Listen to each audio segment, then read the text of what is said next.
everyone, my name is Sarah Lipkowitz. I'm a real estate agent based in Montgomery County, Maryland. I specialize in homes and farms in Maryland and Virginia. And today I'm sitting down with Jamie Lennis of SWBC to discuss VA loans. So VA loans are something that I found a lot of buyers and sellers have some reservations about. They're a little wary of them. And in my experience, a well-managed transaction involving a VA loan doesn't necessarily have to be any more complicated than a transaction involving any other type of loan product. I think a lot of that, and I said it once, I'll say it again, a lot of that has to do with the players and who your lender is, how accessible they are. I think a cell phone number from your lender is a pretty good indicator that they will be accessible when you are trying to problem solve. So with that being said, let's start with some of the frequently asked questions I get. And the first one is, what is a VA loan? Who's eligible? How is it different from an FHA loan? So a VA loan is for veterans. It's insured behind the scenes by VA. You have to obviously have been a part of the military or a branch of the military to be able to be eligible for it. Obviously, there's certain qualifications under that to then be able to get a VA loan. The big difference is people like, because it's 100% financing, no money down compared to FHA, which requires a down payment. On a VA loan, most of the time, there are no down payments required.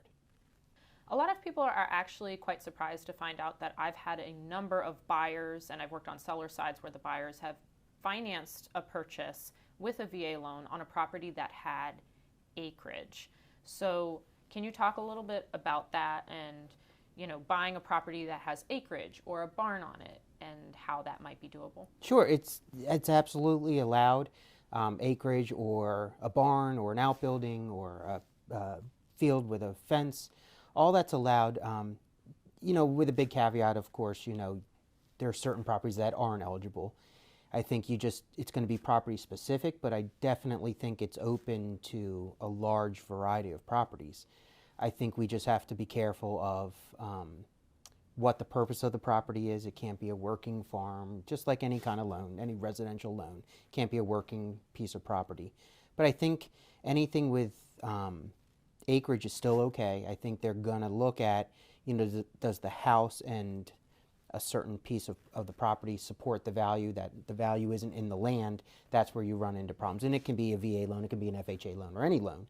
It's similar. So yes, you can buy something with some acreage or something with a barn in the back or a paddock or a fenced backyard. All that is perfectly fine on a VA loan.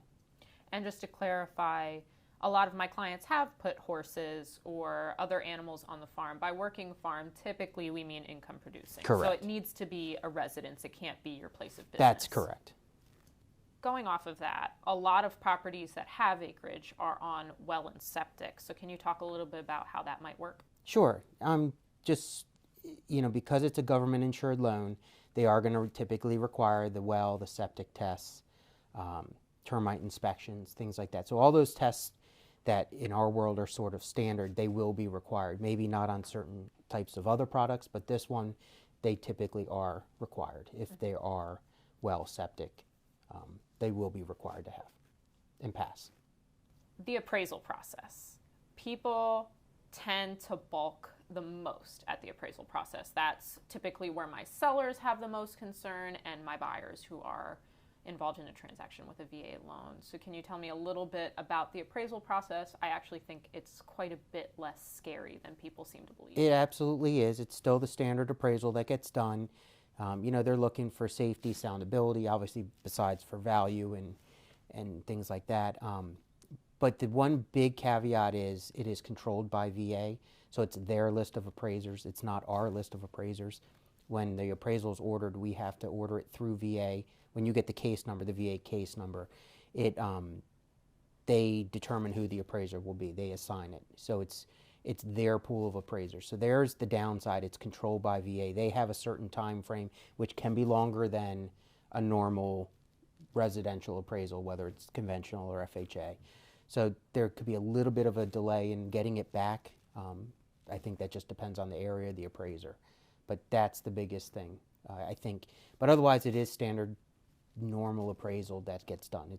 There's not a major difference, I don't believe, in in the appraisals. And that's typically why we, as agents, when we're putting together the contract, will make sure that we have a little extra time. I have had VA loans close early in 30 Sure. days or sometimes even less. They've Yep. surprised me. But just because it does have to go through the VA, and depending on the area, we typically, and that's one thing to be aware of as a buyer and a seller, we do typically add maybe 15 extra days, give us 45 days to settle, and if we can close sooner, great. But the appraisal process is typically the one thing that takes a little bit extra time on a VA loan. And like you said, it's the same appraisal that you would have done with any other loan.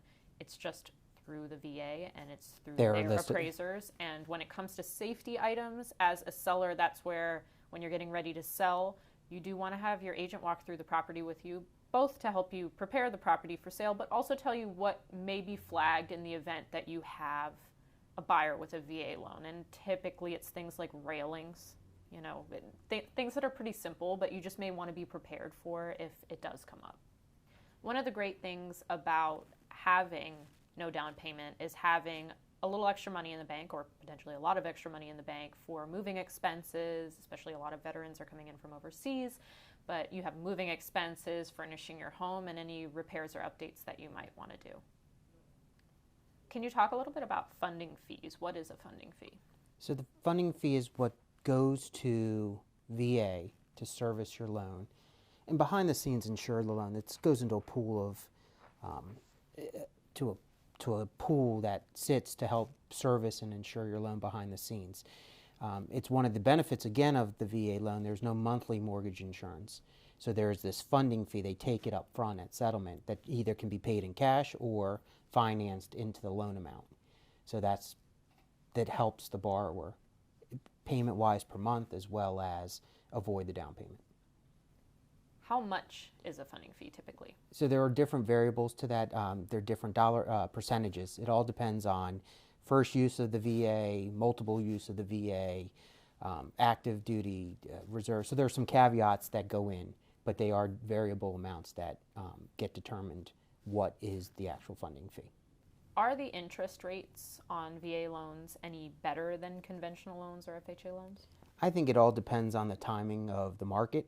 Sometimes they are better, sometimes they're the same. I think it just really, it's a big snapshot of where the market is at the moment, the interest rate market, which lender you go to, obviously. We all are hopefully fishing in the same pool for the rates, so we should all be very competitive. But I think it really all depends on the timing of everything. Some days they're better, some days they're the same as any other product. We touched on this a little bit earlier, but I wanted to ask, how long does a VA loan take to close? I think it's going to be just as fast as any other loan product that's out there, as long as you're dealing with the right people and the parties involved. Obviously, VA does control the appraisal, so there is a little bit of a caveat to that, but as long as they are responsive, they can get done less than 30 days. We've done them in 30 days. We've done as long as needed. But yeah, I think it is important to work with the right people that do it all the time, that know how to handle VA loans. So as a lender, we service them, we sell them directly to VA. So we handle them. It's a main source of our product. So it's important to get them done in a timely fashion. There are certain places that broker them out that don't do them on a regular basis, that aren't set to handle VA loans, so sometimes they don't know how to handle VA loans, so that can put a delay into your closing, and that's not always a good sign either.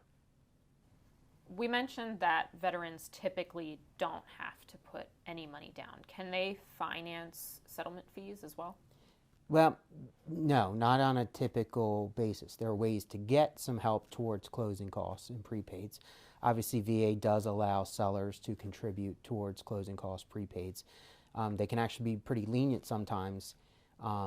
There's calculated numbers about what's allowed. But yes, that's the way to do it. So no, the funding fee can be financed. So yes, that part of the process can be financed or paid in cash. But typical closing costs and prepaids cannot. You'd have to typically get a lender credit, or I guess a lender credit could be possible, but typically a seller credit would be the other alternative to cover some of your closing costs or prepaids. Okay. So one of the additional features of a VA loan, as we talk, seller credits and lender credits and ways to help out with cash, there is a unique feature that sometimes if your DTI is marginal, meaning you're sitting on the edge of qualifying versus not qualifying, there are opportunities where sometimes the sellers can help to make this work, to get a debt to get you to qualify, to get rid of a debt potentially. So that is a unique feature of this VA loan that is out there. And that's something that's really important to know, and it's why having a lender like Jamie who understands VA loans, works with them regularly, it's really important to have somebody like him on your side and on your team, because another lender might just issue a denial rather than problem solve.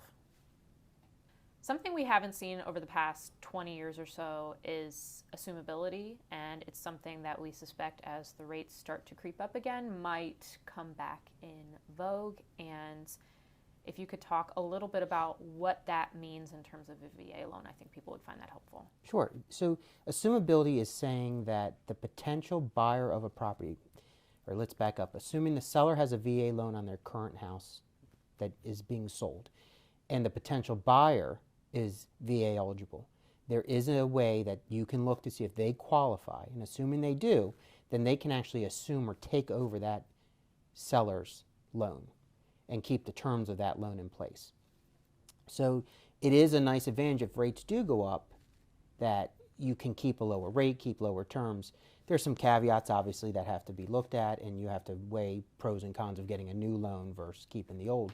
But that's just taking over and assuming and taking over that loan and keeping that loan at a lower rate and a lower benefit, possibly lower monthly payment to that potential buyer. Based on our conversation today, it's quite clear that there are a lot of benefits to a buyer to having a VA loan and financing their new home with a VA loan. I think it's something that a lot of buyers and sellers seem to be wary of, but I'm hopeful that with more information and with reaching out to a lender like Jamie who is accessible and knowledgeable about the loan products, that people start to understand how a VA loan could really benefit them. And I thank you so much for sitting down with me today. It's really helpful to be able to put this information out there so that buyers and sellers can be a bit more educated before they jump in with something like a VA loan.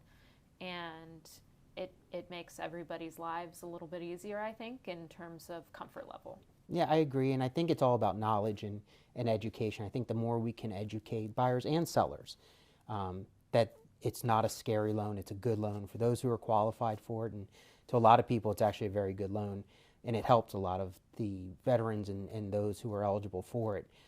So I think it's important. Obviously, any questions, concerns to buyers and or sellers, just let me know. By all means, please just reach out to me. I'll be happy to answer any questions that there are or that you may have.